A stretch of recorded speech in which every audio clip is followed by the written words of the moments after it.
गोला नगर पालिका की पूर्व अध्यक्ष श्रीमती मीनाक्षी अग्रवाल जी, मंच पर उपस्थित लखीमपुर सदर विधानसभा के विधायक श्री योगेश वर्मा जी, नगर पालिका परिषद के सम्मानित अध्यक्ष श्री विजय शुक्ला रिंकू जी, डॉक्टर कौशल किशोर वर्मा जी, गोला विधानसभा की सम्मानित संयोजक डॉक्टर प्रीति वर्मा जी, भारतीय जनता पार्टी गोला नगर के मंडल अध्यक्ष श्री शत्रुघ्न लाल जी, पूर्व मेरे बहुत निकट के सहयोगी हैं श्री विजय महेश्वरी जी, मंच पर उपस्थित श्रीमान राम राखन वाजपेयी जी, आदरणीय मुन्नालाल अवस्थी जी,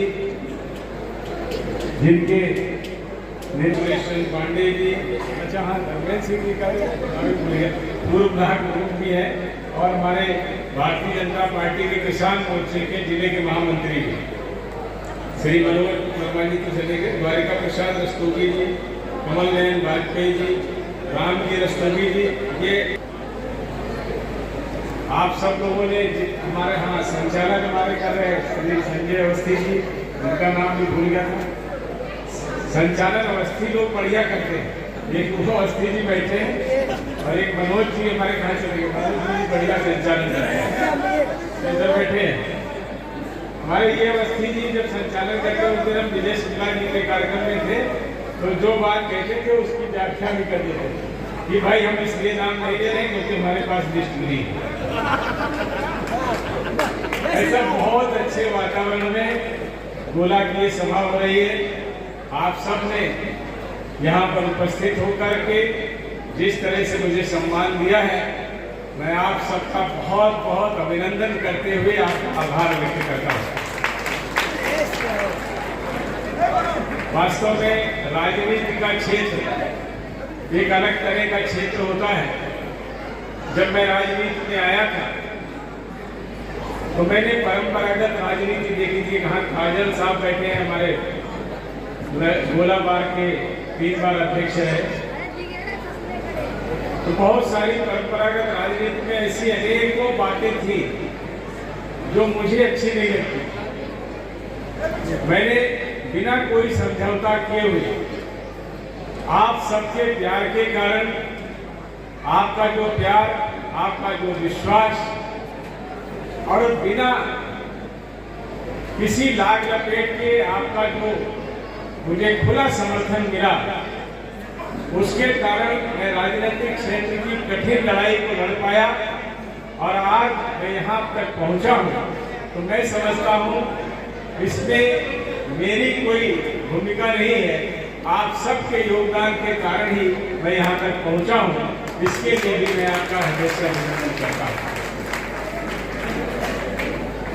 2014 में जब इस देश में देश के लोगों ने उस समय की परिस्थितियों को देखते हुए पक्ष में कमल के फूल पर वोट देकर के मतदान किया और एक बहुमत की सरकार श्री नरेंद्र मोदी जी के नेतृत्व में इस देश में बनी थी।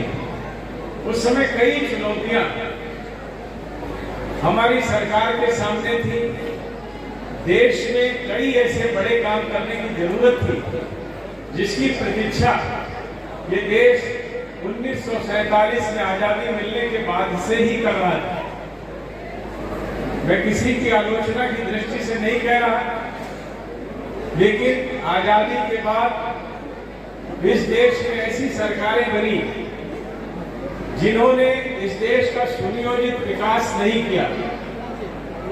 छुटपुट विकास हुए, छुटपुट योजनाएं आई, कई बार शिलान्यास हो जाते थे तो सालों तक उन पर काम नहीं शुरू होता था। ऐसे अव्यवस्थित विकास उन सरकारों ने किया। हमारे सामने जहां वामपंथी उग्रवाद, पूर्वोत्तर का विकास, आतंकवाद से निपटना, देश की सीमाओं की सुरक्षा, आर्थिक रूप से देश को ताकतवर बनाना और व्यवहारिक विदेश नीति के द्वारा दुनिया में भारत का सम्मान बढ़ाना, ये चुनौतियां थी। वही हमारे सामने बड़ी चुनौती के रूप में हमारे देश के करीब 60 करोड़ लोग थे जिनके पास जीवन जीने की आवश्यक सुविधाएं नहीं थी। उनको पूरा करना, अध्यापकों की कमी को पूरा करना, विद्यार्थियों के लिए अच्छी शिक्षा नीति ला करके उनको अच्छी शिक्षा मिल सके, उसके लिए काम करना और शिक्षा को केवल सरकारी नौकरी से न जोड़ करके स्किल डेवलपमेंट के माध्यम से ऐसे नौजवानों को उनको ज्ञान सहित ऐसी शिक्षा देना जिससे उनके बौद्धिक स्तर के बढ़ने के साथ साथ उनमें रोजगार स्वयं पैदा करने की ताकत हो, इस तरह के प्रयास हमारी सरकार ने किए और ये करने की आवश्यकता है। इसके लिए वो प्रयास कर रहे थे। लेकिन हमारे प्रधानमंत्री जी ने जैसे ही पूरा बहुमत मिला, हमने प्रत्येक क्षेत्र में काम किया और आज परिस्थितियां पूरी तरह से देश के पक्ष में हैं और आज देश ऐसी स्थिति में खड़ा है। मैं बहुत विस्तार में आपको इसलिए नहीं बोल रहा हूँ क्योंकि आप गोला के प्रबुद्ध लोग हैं, सारी डिटेल्स आप जानते हैं। आज जहाँ 60 करोड़ लोगों की जीवन जीने की जो सामान्य जरूरतें थी, उनको मकान मिले, उनके मकान में शौचालय हो, उनके घर में गैस का कनेक्शन हो, घर में बिजली का कनेक्शन हो, पीने का साफ पानी मिले, घर में बिजली की पर्याप्त उपलब्धता हो, गांव तक सड़क हो, शहर तक सड़क हो, अच्छी सड़कें हो, हाईवे हो, इन सारी जरूरतों को पूरा करने के साथ साथ जीवन में आपकी जीवन की सुविधाएं बढ़े, उसके लिए हम लोगों ने बहुत बड़े प्रयास किए हैं। आज एयरपोर्ट हो, मेडिकल कॉलेज हो, IIT हो, IIM हो, ट्रिपल IIM हो, इस तरह की ऐसी व्यवस्थाएं, डिग्री कॉलेज हो, विश्वविद्यालय हो, हर क्षेत्र में हमारी सरकार ने काम किया है। और उसके साथ साथ देश में जो 2014 में वामपंथी उग्रवाद जिस तरह की एक बड़ी चुनौती बना था, उस पर जहां हमारी सरकार ने नियंत्रण किया है, वही पूर्वोत्तर के राज्यों का समुचित विकास भी हमने किया है। और आतंकवाद जो 2014 से पहले देश के किसी कोने में आतंकवादी आकर के कोई भी घटना कर सकते थे, आज किसी आतंकवादी की हिम्मत नहीं है कि वो देश के अंदर कोई आतंकवादी घटना कर सके। वो ताकत आपके वोट से भारतीय जनता पार्टी की सरकार को मिली। लेकिन पहला वोट पड़ने से पहले ही आज देश में ऐसी स्थिति आ गई, देश के लोग कह रहे हैं कि सरकार तो भारतीय जनता पार्टी की ही बनेगी, आएंगे मोदी ही। ये जो विश्वास है, ये जो भाव है, ये जो सरकार और पार्टी के साथ इस देश के लोगों का संबंध है, ये भरोसे और काम करने की प्रेरणा भी देता है और काम करने की ताकत भी देता है। लेकिन जहां हमको ऐसे वातावरण से, आप सबके समर्थन से, आप सबके सहयोग से काम करने की प्रेरणा मिलती है, वही हमारे विरोधी इस समय हताश और निराश है। उन लोगों को चुनाव में भी कहीं कोई रास्ता नहीं दिखाई दे रहा है। उनको लग रहा है कि चुनाव हार चुके हैं। भ्रष्टाचार के दलदल में फंसे हुए वो राजनीतिक दल के नेता, जिनमें आधे लोग जमानत पर हैं, कुछ लोग जेल में हैं, कुछ लोग जमानत की तलाश कर रहे हैं, से लड़े, ये नहीं समझ में आ रहा है। रोज ही कोई ना कोई सेल्फ गोल को मार देते। अभी परसों ही इंडी गठबंधन में शामिल एक दल ने ये कह दिया कि अगर इंडी गठबंधन की सरकार बनेगी तो हम अपने देश के सारे परमाणु हथियार नष्ट कर देंगे। अब बताइए, इधर भी परमाणु बम से सुसज्जित देश, उधर भी परमाणु बम से सुसज्जित देश, और ये अपनी ताकत को ही स्वयं नष्ट कर देंगे, ऐसे लोग। वो कहते भी हैं। इस समय नवरात्र का समय है, मैं किसी के ऊपर आरोप नहीं लगा रहा, लेकिन एक बड़े नेता ने कहा था कि हिंदुस्तान के सनातन धर्म में शक्ति एक बड़ी ताकत होती है और हमको शक्ति को खत्म करना है। ये एक नेता ने कहा था, बड़े वरिष्ठ नेता थे। इस तरह की उनकी भावनाएं हो गई। उनको जमानत कोर्ट नहीं देता है तो कहते मोदी की जमानत नहीं दी, एजेंसी उनको जेल भेजती है। तो कहते मोदी जी ने जेल भेज दिया, और जब राम मंदिर बनता है तो कहते कोर्ट के आदेश पर बना। अब उतरा हूं कि नहीं उतरा, ये डर हमेशा रहता है, और उसके लिए मैं ईमानदारी से प्रयास करता रहता हूँ कि आप इसके छांव पर खड़ा हो। आपने जिस तरह से मुझे पास किया, आपको संतुष्ट हो गए, मुझे भी बहुत संतोष मिला।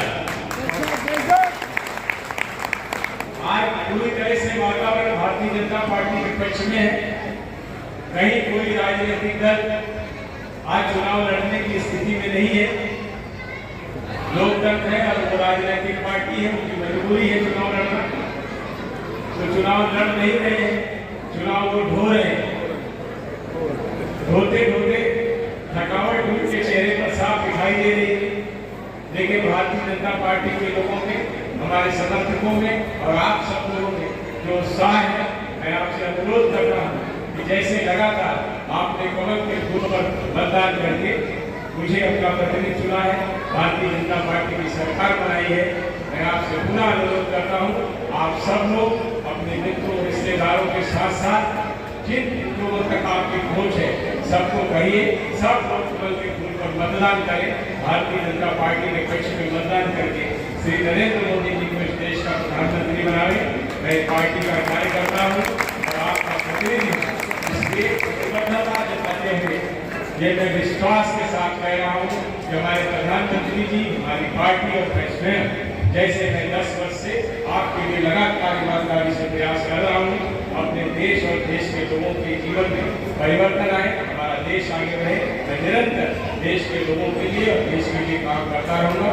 आप सबने बुला करके मुझे यहाँ सम्मान दिया, उसके लिए मेरा हृदय बहुत गर्वित है। मैं बहुत अंदर से इतना संतुष्ट, इतना खुश हूँ कि मुझे कोई भी बड़ी से मिल जाए उसकी खुशी नहीं होगी। आप सबका बहुत बहुत धन्यवाद।